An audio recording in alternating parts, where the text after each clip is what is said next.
Entidades da sociedade civil organizada de Ribeirão divulgaram nesta sexta-feira uma nota de repúdio contra as decisões do Tribunal Superior Eleitoral ao cercear a liberdade de expressão e de imprensa.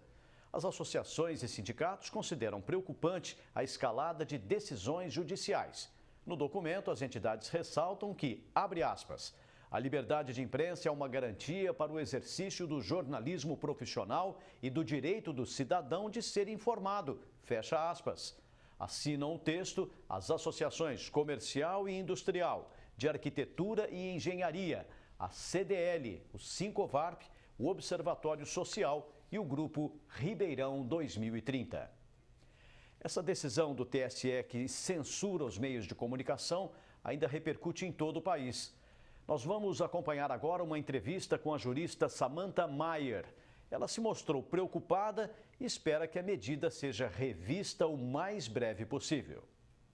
Doutora Samantha, prazer recebê-la aqui no Jornal da Clube. Doutora, já começo perguntando como a senhora analisa essa decisão, então, do Tribunal Superior Eleitoral.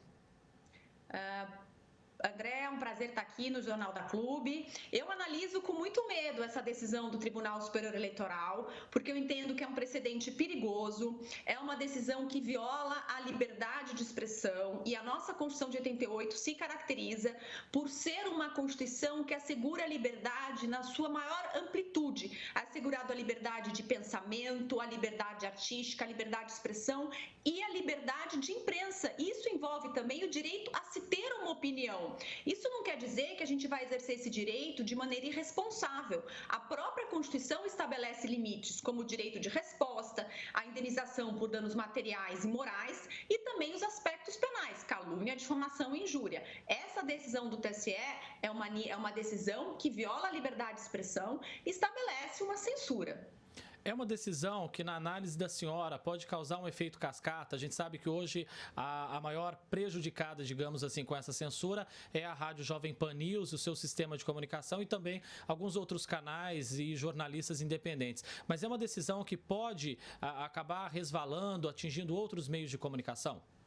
André, eu penso que sim, porque foi uma decisão tomada por um Tribunal Superior, o Tribunal Superior Eleitoral, que contou com o apoio de 3 ministros do STF que integram esse tribunal. Isso é muito ruim, porque ela estabelece determinadas pautas que esse veículo de imprensa pode tratar ou não. Isso é licença, ou seja, ela estabelece temas. Hoje são esses temas, amanhã quais serão os temas? Hoje é esse veículo de comunicação, quais serão os próximos? E é justamente isso que a Constituição proíbe, porque isso é incompatível com o regime democrático. Um dos pilares da democracia é a liberdade de expressão. Ela se caracteriza por ser um regime onde prevalece a vontade da maioria, mas não se aniquila a vontade da minoria. A minoria pode se expressar também, é um direito da Constituição. Ou seja, é sempre bom a gente deixar isso claro para os nossos telespectadores. É um artigo da Constituição, nossa atual Constituição de 88, que hoje está sendo prejudicado com essa decisão, então.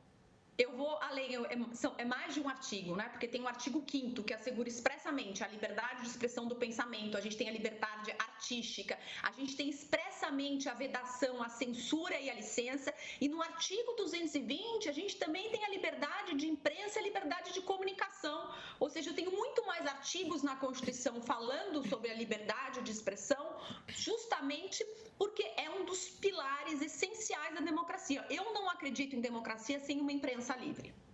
Quais os principais caminhos, doutor, a partir de agora, então, para rever imediatamente essa decisão do Tribunal Superior Eleitoral? Eu acho que o caminho deve ser recorrer ao Supremo Tribunal Federal, porque se trata nitidamente de uma violação a um dos direitos fundamentais do texto constitucional. E esse direito é fundamental, é uma cláusula pétrea que não pode ser abolida nem por meio de uma emenda à Constituição. Então, eu quero ter esperanças de que o Supremo reveja essa decisão, se não o próprio TSE, o Supremo Tribunal Federal, como Tribunal Constitucional, que deve ser um tribunal que deve ser o guardião dos direitos fundamentais do indivíduo. E dentre esses direitos fundamentais, ao lado do direito à vida, está o direito à liberdade de expressão. Doutora, e de imprensa. Pois não. Doutora, como a senhora analisa até então todas essas decisões sendo tomadas pelo Tribunal Superior Eleitoral acerca desse pleito? A gente está vendo que está sendo realmente uma eleição quente e aí às vezes o tribunal vem e toma alguma decisão que acaba causando uma polêmica. Como a senhora enxerga isso?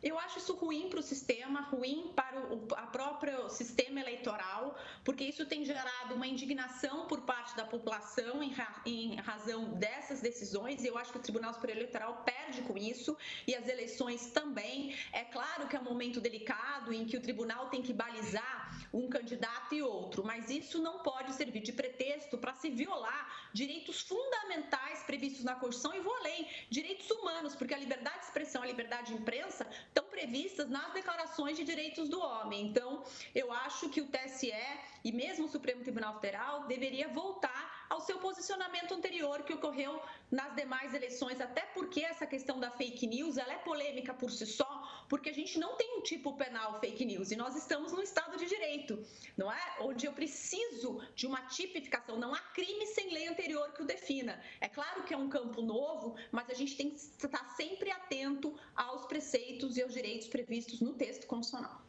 Doutora Samantha Ribeiro Maier, advogada, muitíssimo obrigado pela sua participação aqui no Jornal da Clube, agradeço muito, um grande abraço a você. Eu que agradeço a oportunidade, André, obrigada.